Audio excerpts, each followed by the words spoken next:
Welcome back to our channel, where we break down complex financial concepts into simple, actionable insights.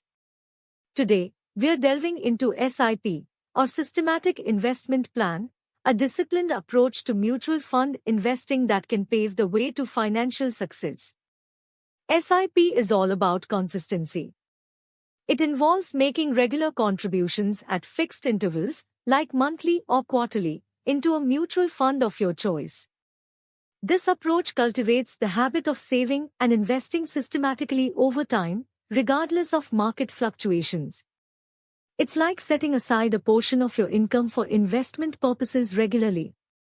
One of the key advantages of SIP is leveraging rupee cost averaging.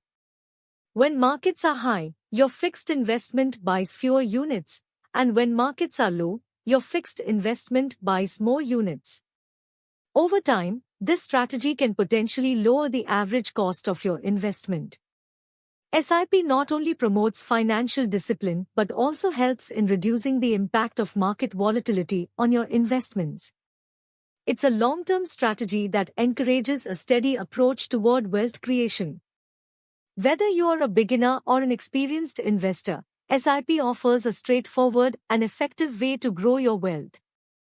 It's about taking small, consistent steps toward your financial goals. Adopting SIP as part of your investment strategy can be a game changer in achieving your financial aspirations. Thanks for tuning in. If you found this explanation helpful, don't forget to give it a thumbs up and subscribe for more financial insights. Investments are subject to market risk. Read all scheme-related documents carefully. This video is only for educational purposes. Please consult your financial advisor before making any decision.